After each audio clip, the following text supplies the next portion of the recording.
Good evening. My name is Guion Foreman, President of the Chicago Police Board, and I am calling the board's August 18th public meeting to order. To protect the public's health in response to the COVID-19 pandemic, this meeting is taking place remotely. Pursuant to the Illinois Open Meetings Act, I have determined that holding this meeting in person is not practical or prudent. The city of Chicago remains subject to the governor's disaster proclamation due to the COVID-19 pandemic, and the disease continues to be a threat, especially to the unvaccinated and people with certain health conditions.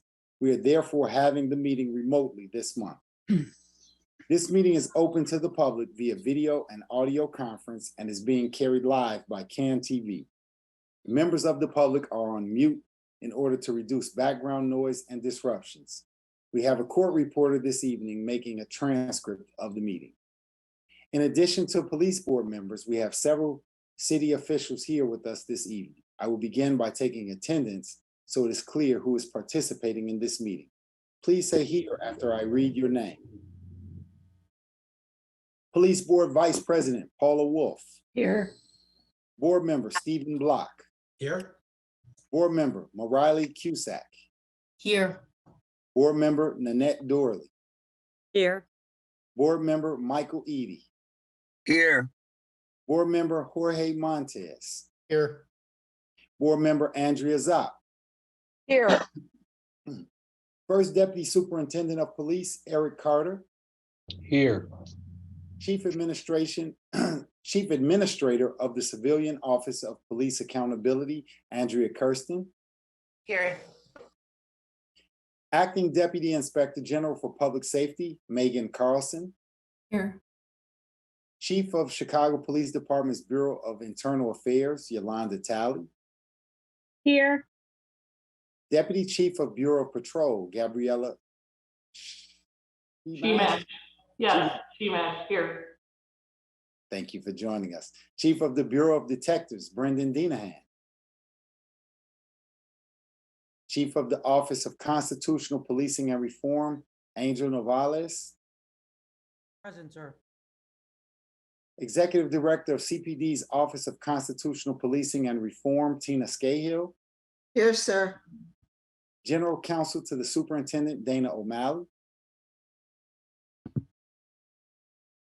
And Executive Director of the Police Board, Max Caprone. Here. We began this evening's meeting by recognizing board member Andy Zopp, who is attending her final police board meeting. Andy joined the board in 2017 and has been a distinguished corporate and civic leader in a variety of roles throughout her career, including serving as Assistant U.S. Attorney, First Assistant, Cook County State's Attorney, President and CEO of the Chicago Urban League, and Deputy Mayor of the City of Chicago. Andy has been a tremendous colleague and an invaluable member of the police board. And I will also say a very good friend. And I will absolutely very much miss working with you, Andy.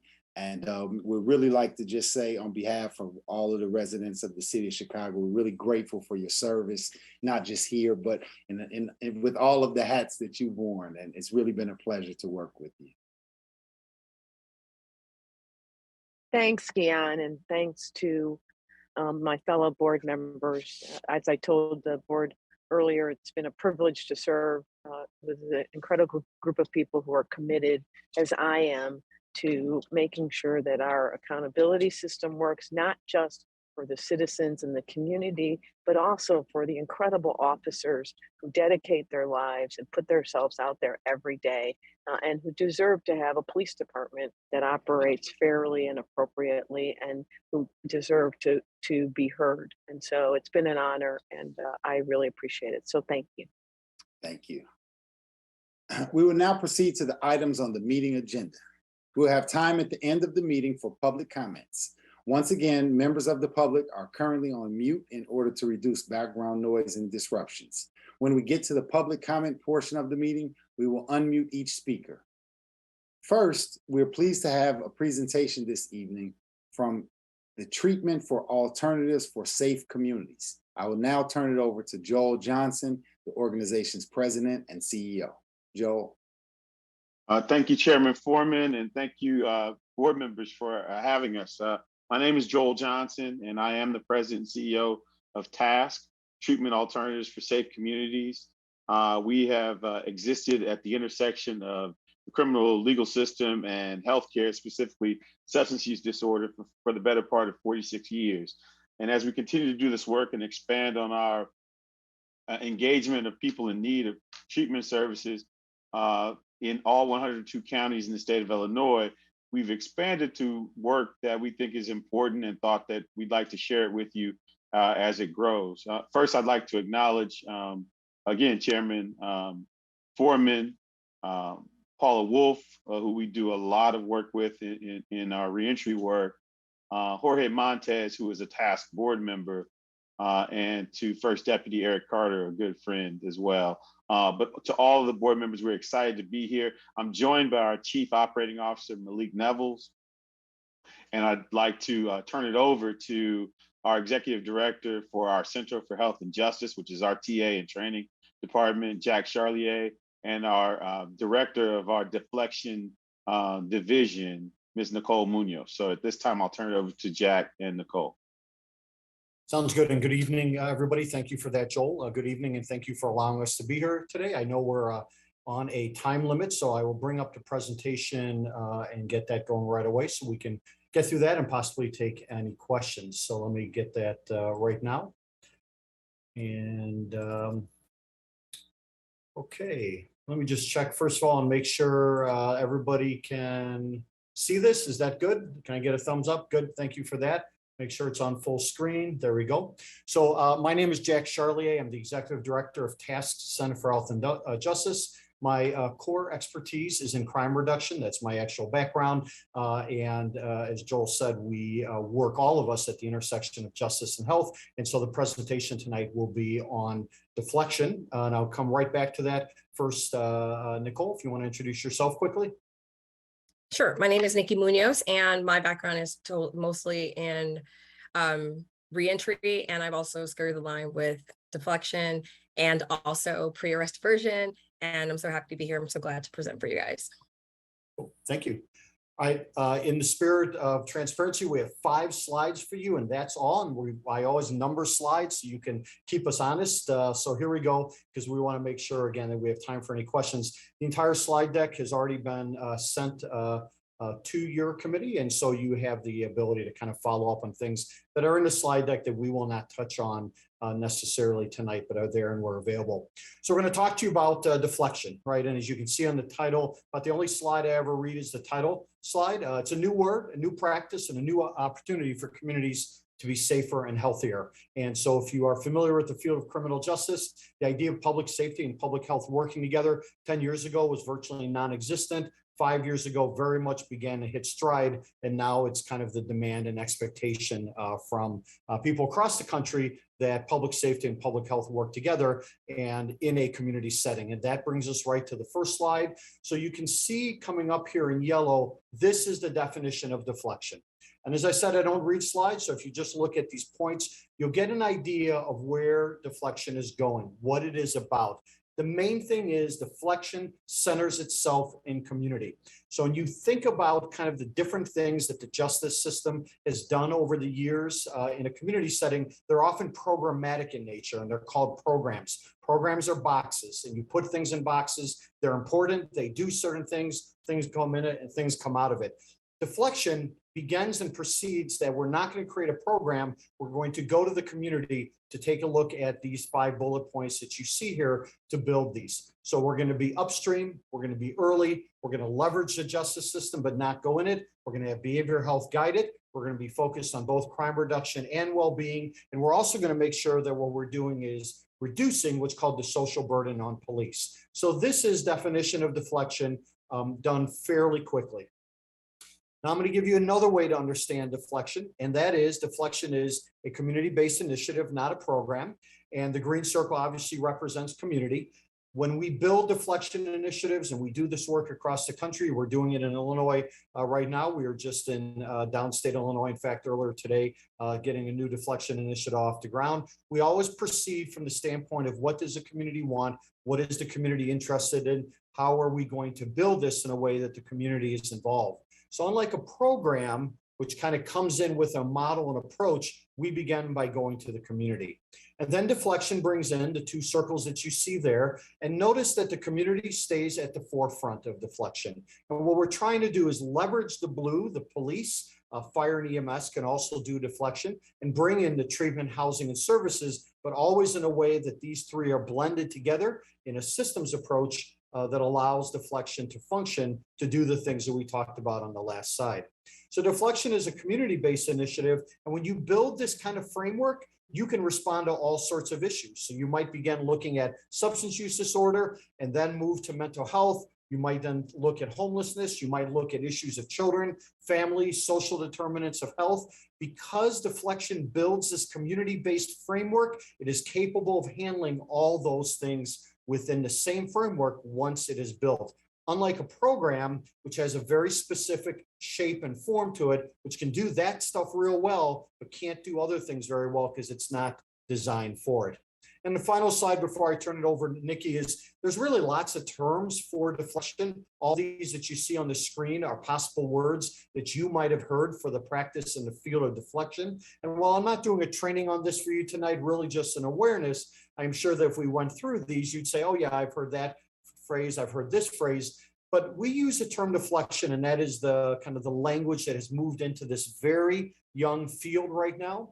And we do it because what we're setting up, and this is really taken from a law enforcement standpoint, we're setting up a way to give a third option to law enforcement on how it is that they can handle and respond to situations of behavioral health. In other words, people who use drugs and people who have mental health issues and all the attendant issues, without having to use number one and without doing number two. Statistically in the United States right now, arrest rates not only continue to decline, but are well under 20%. I'm giving you a national figure. Chicago has its own figure, but for the vast majority of people that police encounter will never be arrested. Yet for both number one and number two, officers will know that something is going on for which Deflection, which is the use of community-based treatment, housing, and services to respond to behavioral health issues early and upstream, not waiting for a crisis, which means not waiting for an arrest, not waiting for an overdose, not waiting for a crime to be committed, not waiting for death, obviously, which is a possibility in all these situations that people find themselves. Deflection says, we're going to be there early, and to do that, we have to give law enforcement other options. Finally, as we say, we're not waiting for the crisis, right? We're not waiting for the crisis. That's important. And Nikki, I'm queuing up here in 15 seconds, so get ready because I'm doing your slides. We're not waiting for the crisis. So if you think of Deflection in a framework of mental health and mental health crisis response, you're really thinking of a fairly narrow slice of what law enforcement encounters. The vast majority of people encountered are not in crisis, and that's an important space. But they might be people who have used drugs. They might be people who have mental health issues. And that's where we want to be well before we're 10, 20, 30 encounters down the road. And now we need to act.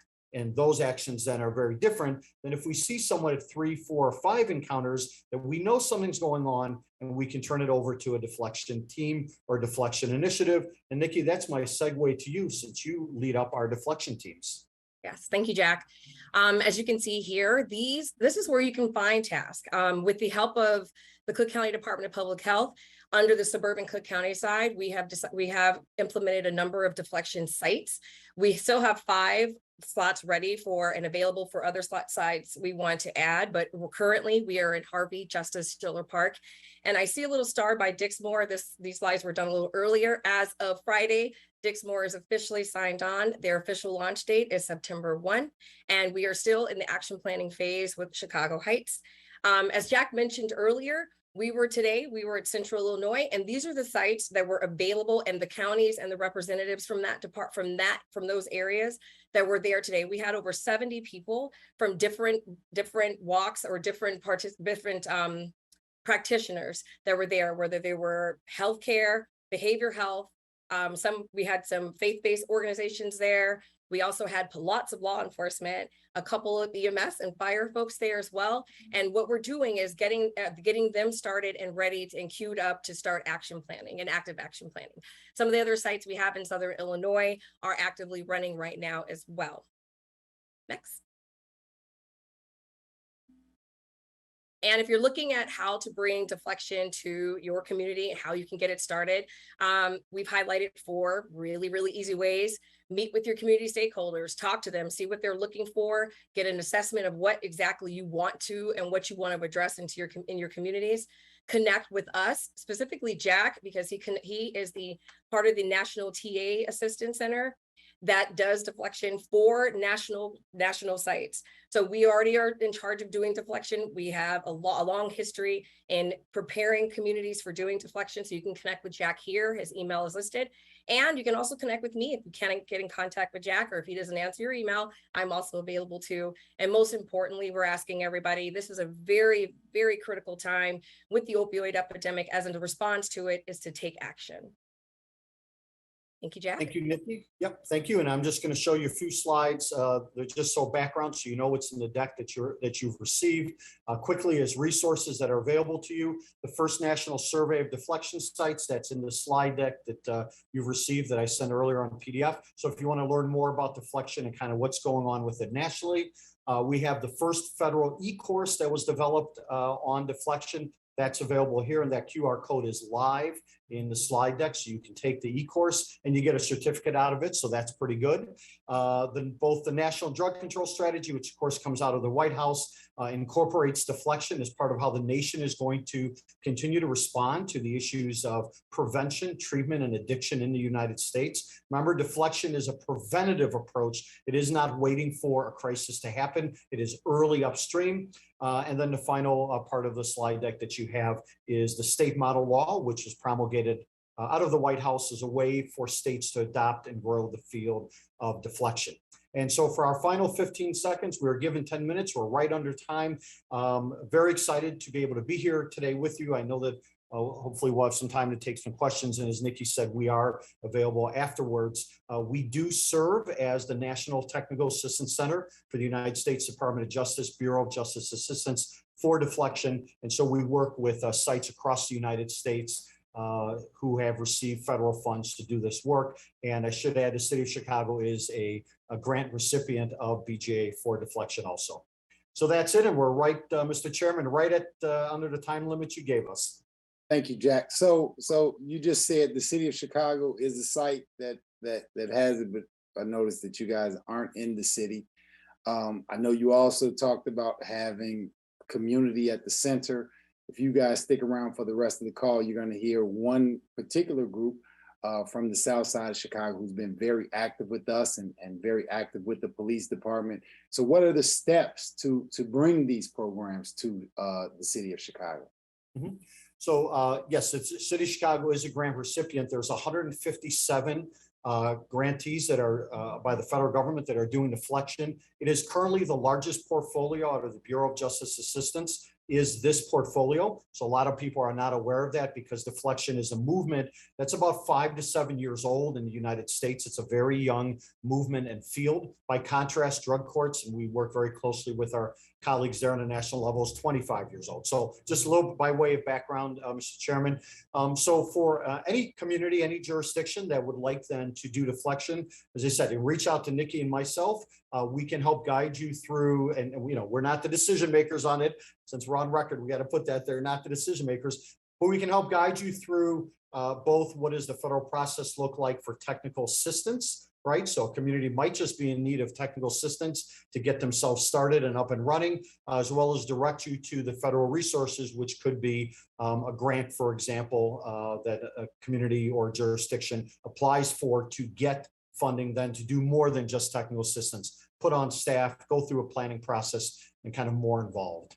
Does that answer your question? Did I hit on it or not? It answers my question, but when I call on Jennifer to speak, I guarantee you she's going to be calling you. So good, love it. All right. So I think I understood most of your answer to Guion's question, Jack, but because of your 3 circles, do you need the Chicago Police, here you are in front of the Chicago Police Board, do you need the Chicago Police Department to be a partner if a community were to come forward and say they wanted to participate in this? So deflection can be done in 3 ways. Again, I'm just, we had 3 slides, right? It's like name that tune. You got to name the tune in 2 notes, it's that kind of thing. So we got 5 slides to name that tune called deflection. Deflection can be done with police, obviously. About 75% of the 1,200 known sites in the United States were initiated by police, 15% by, and this is the answer to your question, Paula, by fire and EMS, and police are more in the background, and 10% are community initiated. And so you have all different forms of deflection. And so you don't need Chicago police specifically or any police department. But I do want to say in the background of everything, the first responders in almost every community are aware of what's going on and do participate because it's a matter of making sure that we are collaborative in the approach. But you can do deflection with fire and EMS because there are issues. Obviously, they're not avoiding justice involvement then, of course, right? But they're avoiding other issues that might lead to future justice involvement. And then you can do community responder versions of deflection, which actually involve no first responders, but have a very similar build to them. Thank you. Paula, we wanted to talk to the police board. I serve on Chicago's Board of Health. We wanted to talk to the police board to really kind of demonstrate the work that we're doing, that TASK is doing in the state of Illinois, the work that the Center for Health and Justice is doing with other police departments and communities across the country, and to demonstrate there's an additional alternative to incarceration, alternative to arrest, that it could be another tool in the toolbox for the city of Chicago and the Chicago Police Department. Thank you, Joel. Board And members, any other questions? Jack, I knew when you said you only had 5 slides. We've been together too long. There were going to be more slides someplace. Yeah, I can put up 72 if you need me to.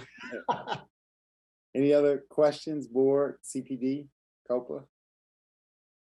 All right, well, thank you all very much. I'm gonna ask you to stick around. Like I said, we have one group who's been very committed for the last several years, and I can absolutely see them taking you up on your offer. Board, is there a motion to approve the minutes of the board's July 21st regular public meeting? So moved, Paula Wolf. Second, Michael Eady. All in favor, please signify by saying aye. Aye.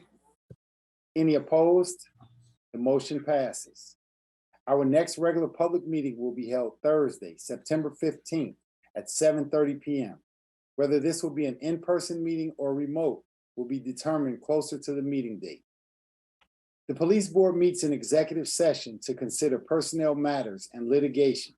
Those discussions are closed to the public as authorized by sections 2C1, 3, 4, and 11 of the Illinois Open Meetings Act. A summary of the items discussed in the executive sessions is posted in the minutes of the meetings on our website. Is there a motion to close those sessions as authorized by the Open Meetings Act? So moved, Paula Wolf. Second, Michael Eady. All in favor, please say aye. Aye. Any opposed? The motion passes. We have several police disciplinary cases on the agenda this evening. As authorized by the Open Meetings Act, the board has considered in a closed meeting 2 police disciplinary cases. The board will now take final action on these cases.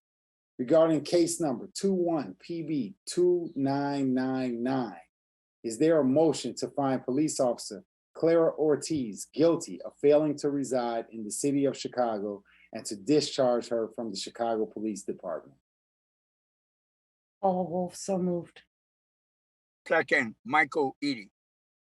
I will now call on members of the board for their votes. Wolf? Aye. Block? Aye. Cusack? Aye. Edie? Aye. And I vote in favor of the motion.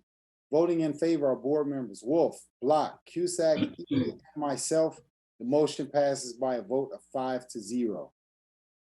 Is there a motion to adopt the written findings and decisions that have been reviewed by all board members who participated in the case? So moved, Paula Wolf. Second, Michael Eady. All in favor? Aye. Aye. Any opposed? The motion passes. Regarding case number 21PB2994, there are 4 accused officers in this case. We will take separate vote for each officer. Is there a motion to find police officer Luis Garcia guilty of using excessive force during an arrest and other charges and to discharge him from the Chicago Police Department? So moved, Paula Wolf. Second, Michael Eady. I will now call on members of the board for their votes. Wolf, Aye. Block, Aye. Cusack, Aye. Doorley. Aye. Okay, Edie, Aye. Zop, I want to make sure I understood the motion because I think I voted no. Yeah, same here. Yeah, so no. So Okay. I'm good. No. All right, I vote in favor of the motion. Voting in favor are board members Wolf, Block, Cusack, Edie, and myself. Board members Doorley and Zop vote against the motion. The motion passes by a vote of 5-2. Is there a motion to find police officer Manuel Giron guilty of failing to record the entire incident on his body-worn camera and failing to properly transport the arrestee to the station, not guilty of the other charges, and to suspend him without pay for 20 days? Is there a So motion? moved. So moved. Second, Nanette Dorley. And that was board members off. So the motion by Zop, second by Doorley. I will now call on board members of the board for their votes. Wolf, I oppose the motion. Block, Aye. Cusack, Aye. Doorley, Aye. Edie, I oppose the motion. and Zop, Aye. and I vote in favor of the motion. Voting in favor are board members Block, Cusack, Doorley, Zop, and myself. Board members Wolf and Edie vote against the motion. The motion passes by a vote of 5-2. Is there a motion to find Sergeant Kevin Rake not guilty of failing to report Officer Garcia's use of excessive force and to reinstate Sergeant Blank to his position, Sergeant Rake to his position with CPD? So moved. Board members off. Second, Nanette Dorley. I'll now call on members of the board for their votes. Wolf, I oppose the motion. Block, Aye. Cusack, Aye. Doorley, Aye. Edie, Aye. Zop, Aye. and I oppose the motion. Voting in favor are board members Block, Cusack, Doorley, Edie, and Zop. Board members Wolf and I vote against the motion. The motion passes by a vote of 5-2. Is there a motion to find Lieutenant Charles Daly not guilty of failing to report Officer Garcia's use of excessive force and to reinstate Lieutenant Daly to his position with CPD? So moved. Andrea's up. Second, Nanette Dorley. I'll now call on members of the board for their votes. Wolf, I oppose the motion. Block, Aye. Cusack, Aye. Doorley, Aye. Edie, Aye. Zop, Aye. and I oppose the motion. Voting in favor are board members Block, Cusack, Doorley, Edie, and Zop. Board members Wolf and I vote against the motion. The motion passes by a vote of 5-2. Is there a motion to adopt the written findings and decision and dissents that have been reviewed by all board members who participated in the case? So moved. Board member Andrea's up. Is there a second? Second, Nanette Dorley. All in favor? Aye. Any opposed? The motion passes. The written decisions in the cases on which the board took final action this evening will be entered as of today's date, sent to the parties, and then posted on the board's website. There are also 2 announcements of disciplinary rulings on the agenda tonight. I and board member Doorley will make these announcements. Nanette? Okay. Thank you, President Foreman.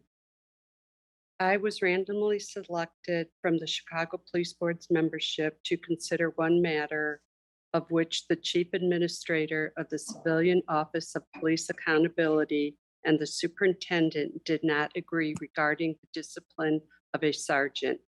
In request for review number 22-14, the Chief Administrator recommended sustaining allegations against Sergeant Michael Tews arising out of clashes between police and members of the public on July 18th, 2020, during civil unrest in Chicago.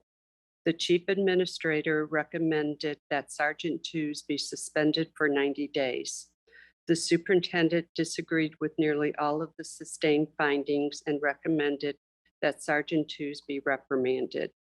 After considering this matter, it is my opinion that the Superintendent met the burden of overcoming the Chief Administrator's recommendation for discipline. The Superintendent's response shall therefore be implemented. A copy of the written opinion will be posted on the board's website as required by the municipal code. Thank you. Thank you. I was randomly selected from the police board's membership to consider one matter on which the Chief Administrator of the Civilian Office of Police Accountability and the Superintendent of Police did not agree regarding the discipline of a police officer. In request for review number 22-15, the Chief Administrator recommended that Police Officer Bernadette Kelly be discharged from CPD for violating the department's rules when conducting searches of persons of the opposite gender. The superintendent agreed with the sustained findings, but recommended a 60-day suspension. After considering this matter, it is my opinion that the superintendent did not meet the burden of overcoming the Chief Administrator's recommendation for discipline. An evidentiary hearing before the police board is necessary to determine whether Officer Kelly violated any rules of conduct, and if so, the appropriate disciplinary action. A copy of the written opinion will be posted on the board's website as required by the municipal code.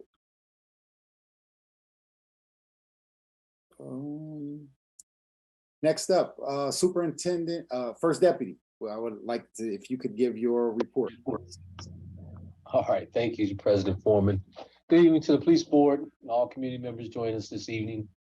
Men and women of the Chicago Police Department are working hard every day to make every neighborhood safe. This month, the city has continued recording declines in the number of homicides compared to the same time in 2021. Throughout August, double-digit decreases in homicides and shootings have remained consistent. We're down 17% in homicides and 18% in shootings versus the same time period in 2021. The department is currently expanding its presence on CTA to enhance rider safety, and Chicagoans depend on the CTA every day, and our priority is keeping riders safe. Whether it's on transit system or on the ground in our neighborhoods, we are dedicated to safety. And since the year started, officers have taken more than 7,800 guns off the streets, with nearly 90 guns recovered this past weekend alone. Our officers are working hard and it shows. We're also hosting a gun turn-in event this weekend at Hope Community Church at 5900 West Iowa, starting at 10 a.m. Last weekend, the city hosted the official return of the 93rd Annual Bud Billiken Parade and Back to School celebration. Families gathered on the South Side for a day of fun and togetherness as officers ensured a safe and successful event. And department members also participated in the parade by marching and sharing information on how to join the department and to serve our city. Our commitment to growing community trust means showing up, but it also means keeping our promise to build a more diverse department. At our most recent graduation, the department welcomed a class of 38 new officers, in which nearly a third are women and over 70% are people of color. We know, however, that is more work to be done, and public safety is much more than crime statistics and arrests. It requires community engagement at every level. That's why we work closely with partners like the Community Safety Coordination Center, other city departments and sister agencies, and community and faith-based organizations.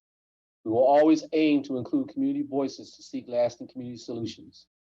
Community building, as well as crime and violence prevention, are rooted in collaboration. Chicago Police Department stands committed to visibility, engagement, and collaboration, and we thank you for being a part of that with us. Back to you, President Foreman. Thank you, First Deputy. Chief Administrator Kirsten. Thank you very much to members of the Chicago Police Board, members of the Police Department for this evening's participation. I'd like to just start by acknowledging the kind of immense body of work that went into all of the business that you all had to read out on and vote on. I want to just recognize on behalf of the city and as a Chicagoan, the incredible attention to detail that each and every one of you put into your review of the facts and the evidence in all of these cases. The work of police reform is certainly not easy, and I don't think our goal is for all of us to agree all the time. However, I think that we have a system and processes in place that allow for like a really thorough vetting of the facts and evidence in each of these cases. And that work that you all do as police board members was on full display tonight as all of those different decisions were read out. So thank you to each and every one of you for that participation.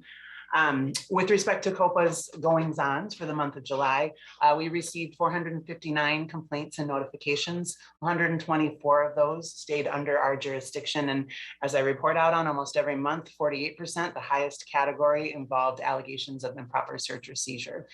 We had 2 officer-involved shooting notifications that we responded to the scene of.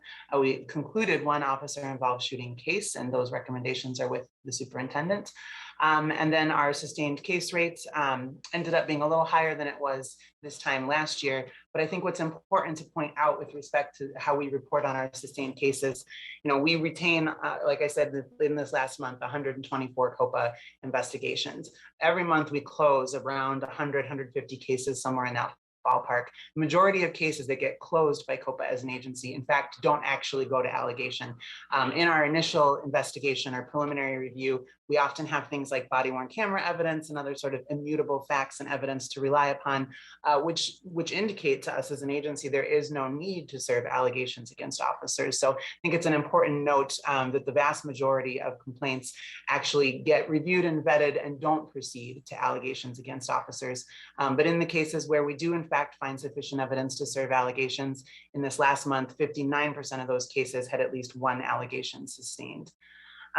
Additionally, as opposed to just talking about investigations and complaints, I think I like to always mention some of the other good work of our agency. And in July, we had 21 separate community engagement events. These included block parties, resource fairs, faith-based organizations that allowed us to come and speak. We spoke at a large gathering of a legal conference, various youth events, and in fact, a vacant lot cleanup in the 11th district. I think this really speaks, first of all, we have a new director of public affairs and community engagement, and he's made it his mission to make sure that COPA is getting out to the public as much as possible, to explain and kind of contextualize for Chicagoans what we have with respect to how our accountability system works, how we all have to participate in that. And part of that participation for community members is understanding the process.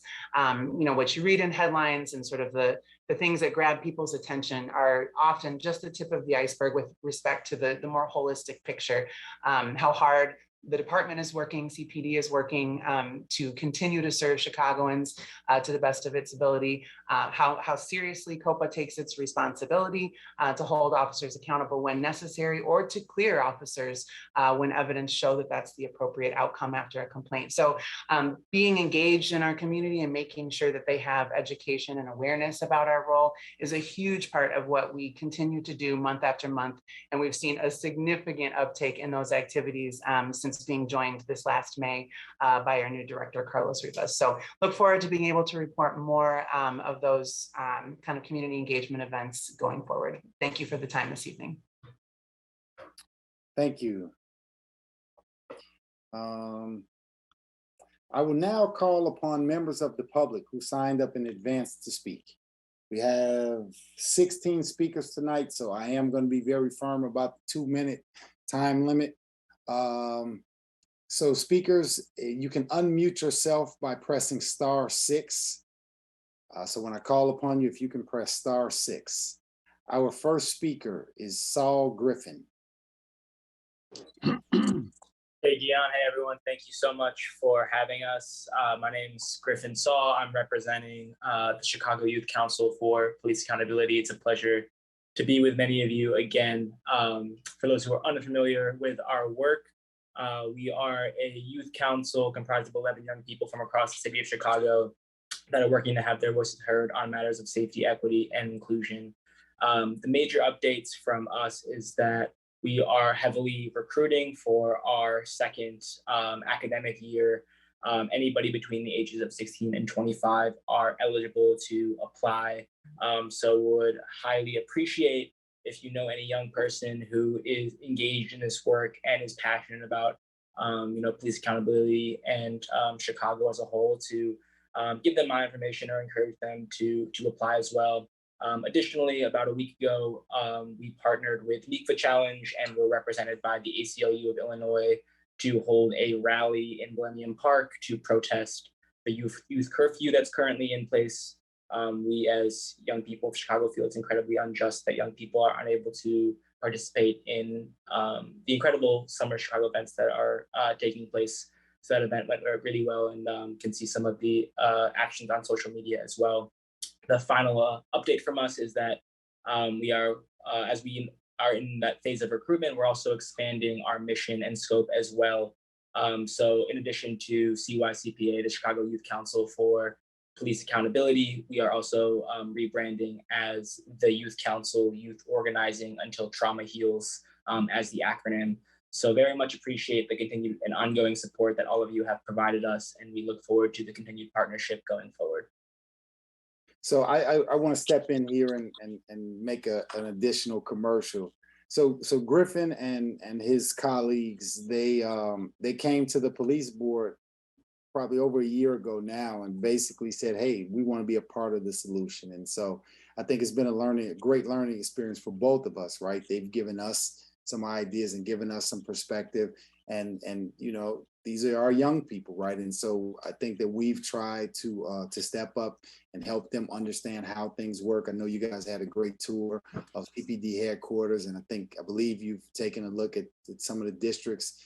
And so, I think that these are the kinds of, you all are the future leaders. You're the leaders now. And so I think it's important that all of us kind of step up and make sure that our young people's voices can be heard. So really commend the work that you all are doing, working in good partnership with the police board, CPD. And so really encourage members of the public to encourage our young people to take advantage of this great opportunity that the young people themselves came up with. Deeply appreciate your support, Dion. Thank you. Yes. Our next speaker, Lakeisha Caples.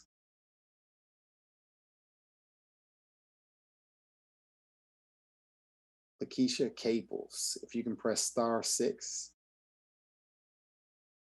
Hi, can you hear me? Yes, good evening. Hi, good evening. Thank you for allowing me this time to speak. I've called before and have tried to recommend to other agencies and victims to also call in regarding the issue of on and offline sexual violence. Although I'm here to speak about my own personal case, I'm also here to speak on behalf of many victims, mostly who are women and girls who have become victims of cyber sexual violence, doxing, stalking, and harassment, both online and off. When I've spoken with officers and investigators, many of whom were not familiar with even the term doxing and cybersexual violence, which is an entire subculture, unfortunately, that lives online that engages in this type of heinous sexual violence. In nearly every case of on and offline sexual violence, almost all the cases go offline where perpetrators are either incited, solicited, or either on their own volition begin to target women who are victims of cybersexual violence and target them offline. And some of the experiences that victims have shared is they become victims of stalking, experience break-ins in their home, hacking, surveilling, having perpetrators contact their employer, their family, and their friends. And these are just some of the crimes that they become subjected to. And in the 3 years that I've spoken and worked with organizations and spoke with survivors, they've shared with me that biggest frustration and barrier is actually law enforcement, and law enforcement simply refusing to hold perpetrators accountable. And this is a clear refusal. This clear refusal to hold perpetrators accountable is a violation of Illinois State Statute 511-23.5, which is the non-consensual distribution of intimate images. Thank you. Thank you, Ms. Caples. Thank you, Ms. Caples. I'm sorry your time is up. So I'm going to ask Max to follow up with you, and we can make sure that we get you in touch with someone from CPD, just so this is an important issue. I think that you've been doing a good job of kind of educating all of us. And so I want to make sure that we can dig into that a little bit more. Okay, I've reached out to Max and I've spoken with him, but there has not, unfortunately, been any follow-up. Okay, we will get on top of that, I promise. Thank you. Our next speaker is Cedric Braden. If you can press star. Good evening. Good evening. Thank you very much for giving the opportunity to speak. Just want to really commend the DCOs of the 3rd District. They're doing a wonderful job. They're very receptive, and it is certainly making a difference in our block. Also, and just very briefly, I'm very happy to hear of the police department's commitment to make the CTA safer, and just want to emphasize a lot of young people out of college who don't have cars, who work downtown, having to take the red line and you know, to be fearful of their lives it's frightening for parents of adult sons like me. So I just want to emphasize that. Thank you. I'll make it short. Again, thanks for letting me speak. Thank you very much. Next speaker, CC Edwards.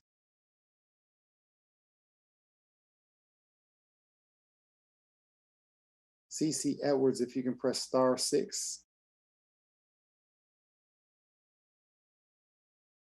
Our next speaker, LaRon Taylor. LaRon Taylor, if you can press star 6. Next speaker, Linnell Reynolds. Hello, thank you for the opportunity to address the police board about our neighborhood dilemma. One of the many along East 75th Street corridor in the area of 74th and 75th and South St. Lawrence Avenue. Particularly the address of concern is 606 East 75th Street, known as the 606 Lounge, operated by the Art Life Art Incorporated. First, let me provide some history of our neighborhood. For several years prior to 2019, another establishment called Laristo's Lounge occupied 606 East 75th Street. We had crowds of people loitering on the north and south sides of 75th Street and up and down our blocks. There were shootings, loud noise, which you could hear for almost a block from patrons going to or leaving. Since Art Life Art Incorporated has occupied this address, we have experienced the same quality of life issues in various degrees as with Laristo's. For the last 3 months, the aforementioned issues of public nuisance have accelerated. People are gathering around this intersection as a social area. Several food trucks have started showing up, which keep 606 patrons and the gathering people from leaving the area. I don't know if these food trucks have proper license to sell food, and there is plenty of garbage left behind. Loud music and loitering continue, even if 606 has closed. There are modified street race car racing up and down 75th Street. Now the cars have turned on 74th and St. Lawrence into a raceway. And this goes on weekly, Thursday through Monday from 12 a.m. to 4:30 a.m. Our block clubs and community organizations, Park Manor Neighbors Community Council, Chatham Avalon Park Community Council have reached out to the 3rd and 6th District for remedies to minimize the degrading of our neighborhood. Thank you. Thank you. First Deputy, any thoughts on what we can do here?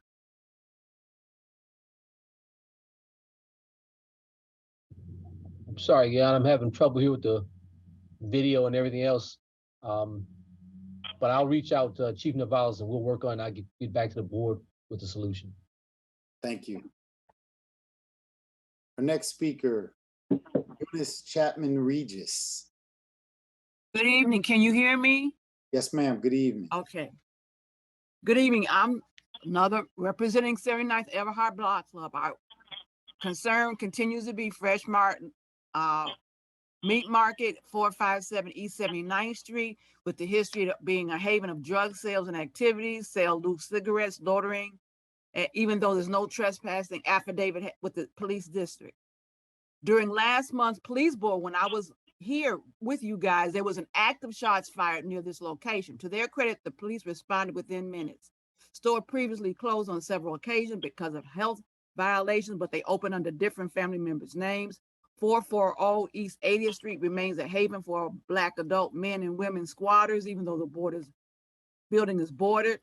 I've seen squatters entering 440 East 80th Street, even though the building is boarded up. 443 East 80th also has squatters with young men ages 14 through 23.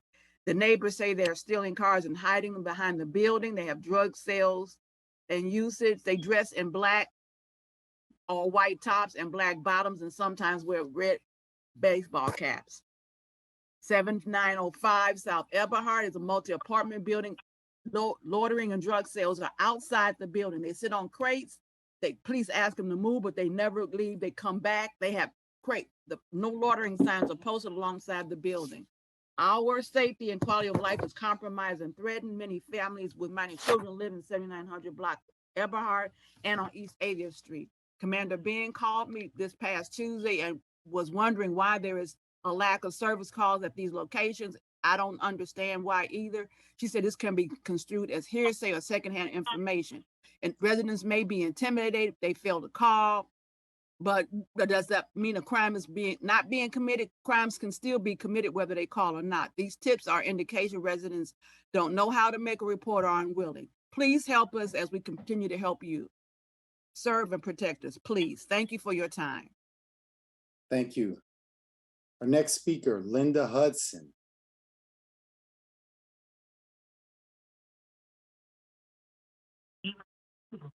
Hi, this is Linda Hudson. I spoke at the July meeting regarding the July 4th commercial fireworks on the 8300 South Dante block.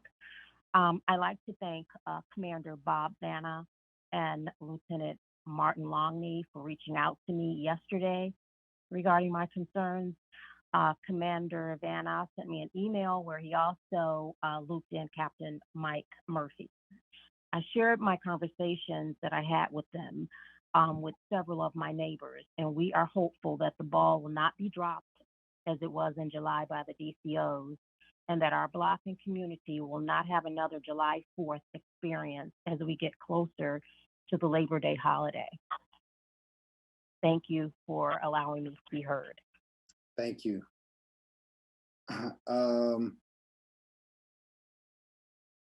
I had a message from someone.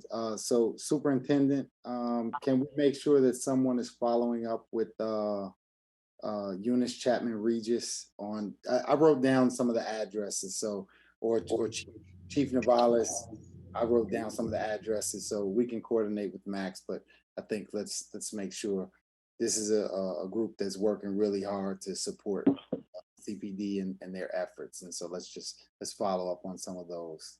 We'll follow up and get all those addresses directly from Max and get you an answer back to the board. Okay, and great. Contact them directly. Great, thank you. Next speaker, Jackie Carey.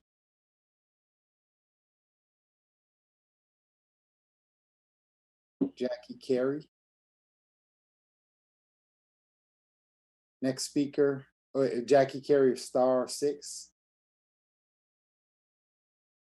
All right, our next speaker, Bridget Faust.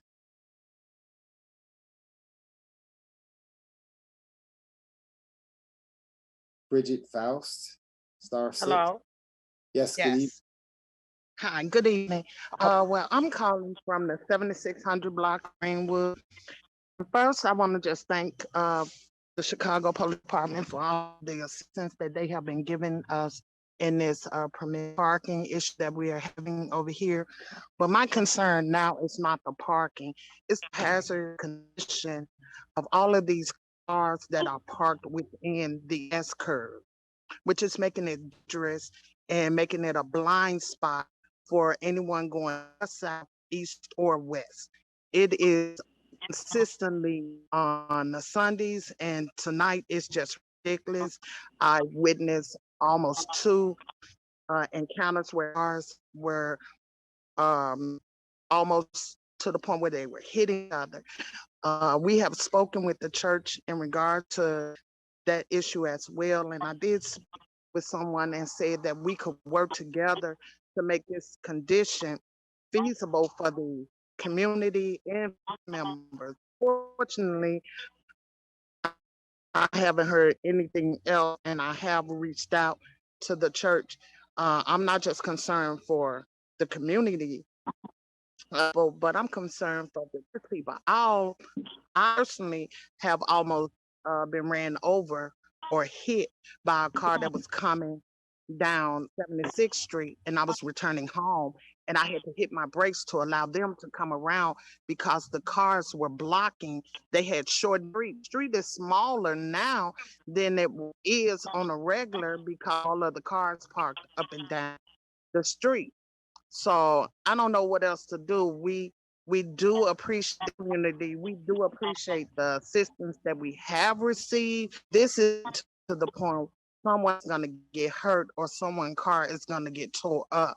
So I just need some assistance with trying to get this resolved before there is some condition that is, has or someone real. So I appreciate you allowing me to speak on behalf of 7600 and Greenwood. Thank you.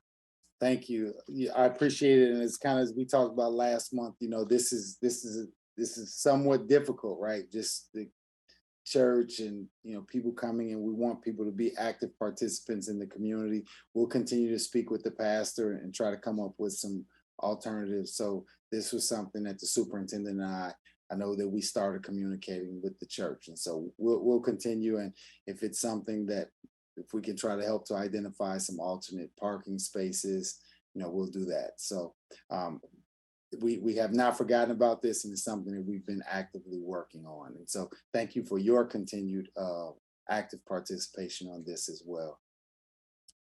Next speaker, Charlene Beasley. Hello, this is Charlene Beasley. This is a status report on the permit parking for 76 in Greenwood. Sunday was a change that hopefully marks a new beginning. It came through the cooperative efforts of the residents and New Life Covenant Church.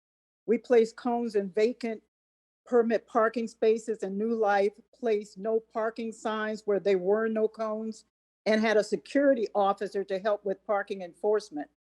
As a result, nobody parked in our spaces and we didn't have to call police. The 6th District Police Commander Ben did visit the block on Sunday, spoke with us, and observed the above. We have continuously asked for consistent parking enforcement, but never received it.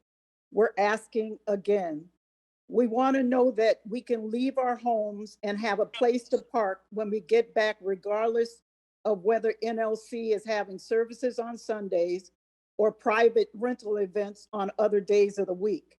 We'd like to resume our own gatherings and celebrations in our homes without the timing being dictated by what the church is doing, and use our purchased visitor parking passes for our guests. Both would reduce our stress, help restore peace and some normalcy to our lives, and thus improving our quality of life. We will keep Commander Ben informed of any future developments. We thank everyone who has helped us to this point, and we're cautiously optimistic as we move forward. And we very much thank you for listening. Thank you. Next speaker, Lisa Davis. Hello, I'm calling from the 4th District, beat 412, and I'd like to thank the commander and our DCOs here. I attended this meeting previously in July, and one of my issues was the engagement with the commander. Since that time, there was a coffee with the commander for our 20th sector, and there will be one for our 10th sector on the 14th of September. Also, as far as the DCOs, our last beat meeting, we addressed a number of issues. Our DCOs are now definitely taking up and helping us with some of the issues that we have with the community.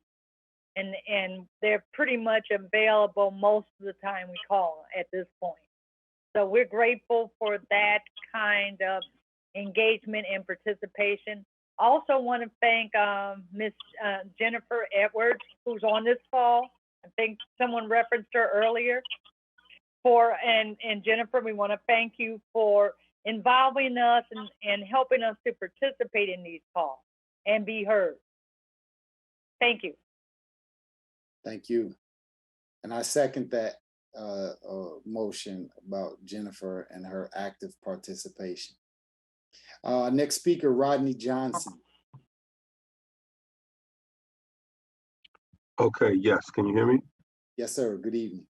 Okay, yeah, hi, I'm here representing the 7,400 blocks of Indiana, Michigan, and Wabash. In regards to quality of life issues, it was back in, I believe, May when I presented here to the police board in regards to issues we've been having on 75th Street between Calumet and Michigan with mob activity that takes place after the clubs close here, Francis Club and the 50-Yard Line Club. Last year, you know, because of these mobs, there was a woman who was killed. In April, we had a gun shootout with over 50 gunshots.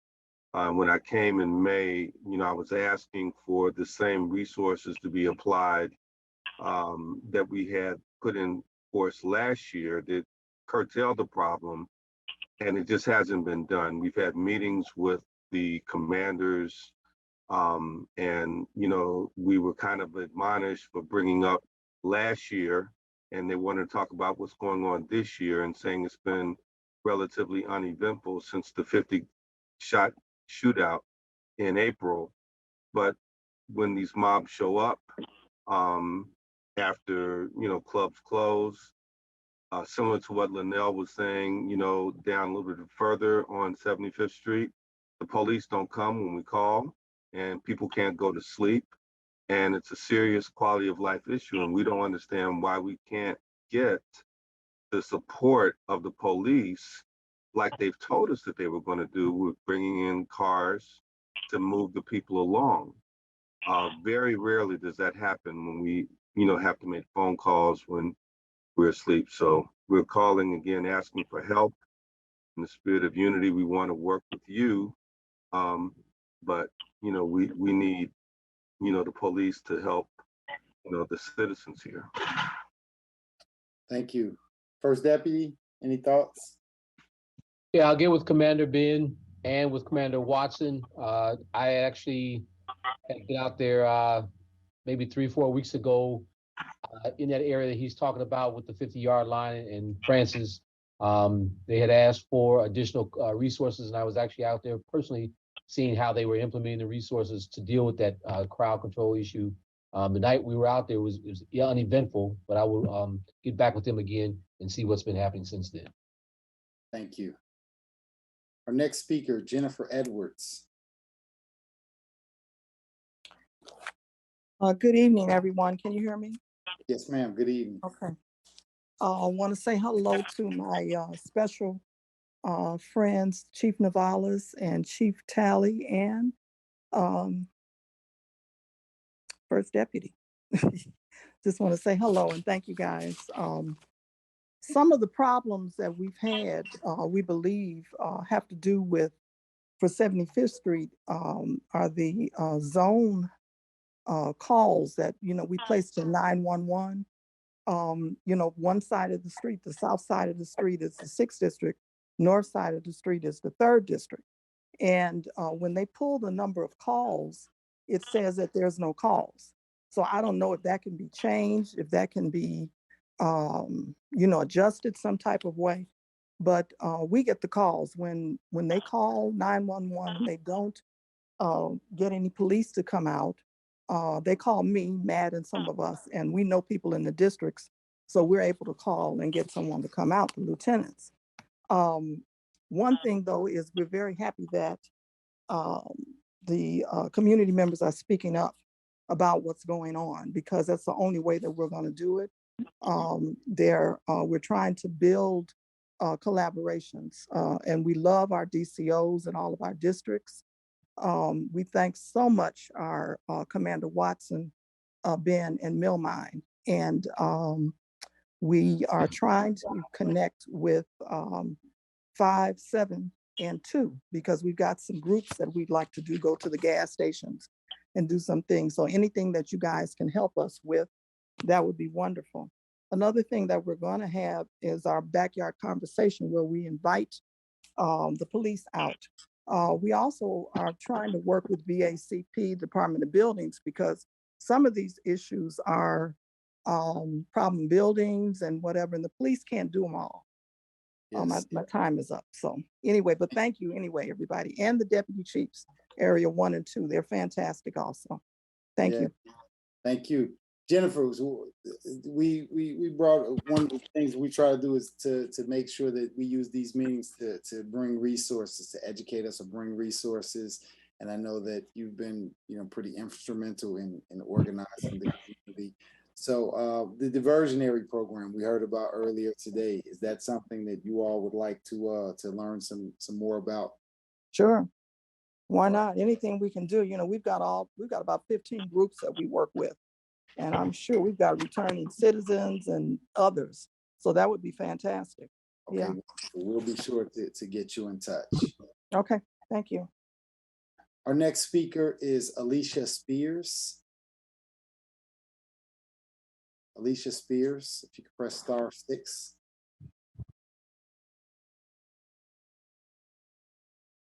All right, our final speaker is Mr. Robert Moore. Hello, are you there? Mr. Foreman, can you hear me? Wait, I'm sorry, Mr. Moore. Mr. Moore, excuse me 1 second. Yeah. Stay on hold 1 second, please. We just got Mrs. Spears. Mrs. Spears? Okay, I apologize. This is not Alicia Spears. This is C.C. Edwards from 6th District. Okay. And I just wanted to know, could I speak after Rodney? Rodney spoke already.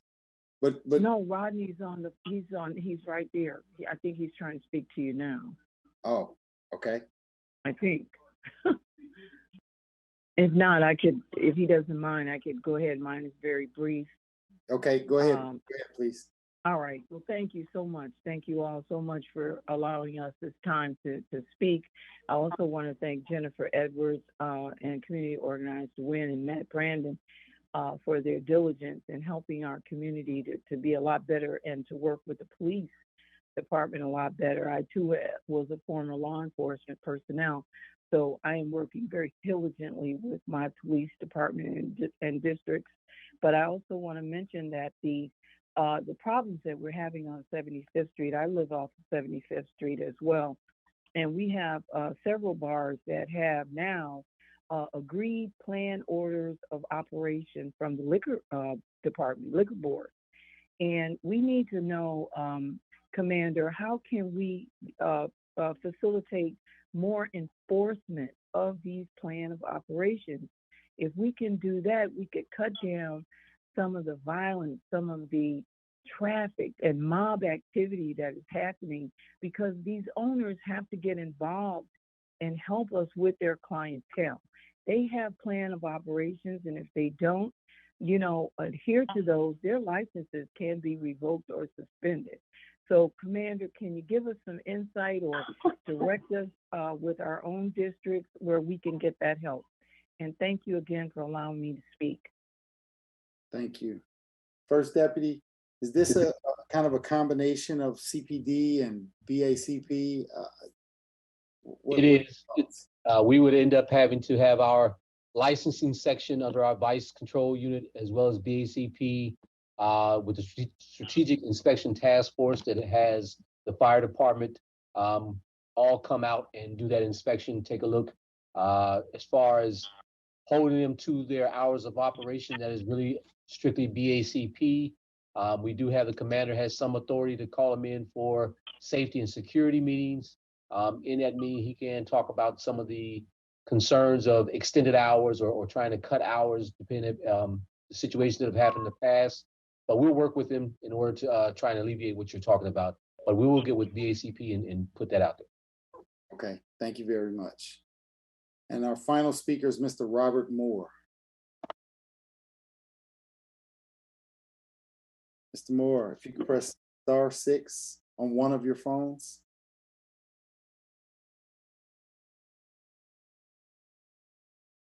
Mr. Moore? Yeah, Mr. Foreman, can you hear me? Yes, sir. Okay, gotcha. All right, I just gotta click on here so I keep track of my time so I got so much material I'm trying to get in here. What's the basis for the absence of the superintendent? Why is he not capable of participating in a Zoom function of this meeting? He had a different commitment, so we have the first deputy. Gotcha. So this just wasn't important enough for him to participate in via remote control, via modern technology. Good enough. That's for the record. The complete, okay, I've got to take back what Mr. Foreman added to what I was saying. I have to, my understanding, have to make sure that my activity in the balance does not contribute to the reinforcement of arrangements that are incompatible with the best interest for the salvation of souls. And all these nominal government entities which are under the present incarnation of the Committee of 300, we're better off with no governments at all than these nominal governments. It's just, I'm convinced of that because we're having restrictions on liberty and extractions of resources that are being superimposed upon us through the government entities. If we got rid of all the government entities for a longer period of time, we could chase down the members of the Committee of 300. There'd be nothing between them and justice because they wouldn't be able to throw these members of military entities and policing entities into our path to obstruct us. And then we could stop the genocide that's in progress. But I have to make that distinction. Within that context, in terms of individual police officers, there's individual police officers and individual other persons in government who are, to a large extent, victims. They were conceived, they have to have a job. There's no industrial sector in the U.S. anymore, so they go into government offices, and it's very difficult not to become corrupted. But the ones that fight to retain their humanity, refuse to just give in and go along to get along, we want to support them in every way possible. And so please don't commit suicide. I just need to say that so that we're individually concerned about the individuals. It's just that we have to oppose the continued existence operation of the entities in themselves. Before I get cut off, John Lausch, the U.S. attorney, the federal grand jury foreperson, you've got to indict that U.S. attorney for violating, he's depriving us of the right to have Jason Van Dyke indicted and prosecuted because there's the death penalty for what. All right, I'm sorry, Mr. Moore. Hello, Alicia Spears here. I think I got caught off some kind of way. All right, Ms. Spears. All right, thank you for adding me in. I am a member of the 75th Street community, and so this comment just goes along with the previous comment stated. However, I do want to add that there was a group of us who did meet with both 3rd and 6th district commanders, as well as the aldermen, and there was a discussion of installation of security lights at 75th and Calumet. And we weren't able to get sufficient follow-up in terms of when that was going to happen. So we would certainly like to have that follow-up information from that. In addition to, we're constantly told that the community has to come up with strategies, and that the community coming up with strategies apart from the police does not sound reasonable. The community is not armed with the same information, and so we should not be expected to certainly participate at the level of strategic planning although we can come up, we definitely should come up with ideas and suggestions, but it seems that we're not getting the support or the follow-up or the implementation pieces of how our ideas can get played out by the police department. So, you know, another line of communication needs to be established to help these plans and the community and the police continue to work together effectively. Thank you very much. Thank you. At this time, all members of the public who signed up to speak have been called. Is there a motion to adjourn? Yeah, I would like to just take a point of personal privilege and to reinforce what President Foreman said about Andy Zopp. She's been a great board member and really appreciate all her work. And with that, I will move adjournment. Paula Wolf.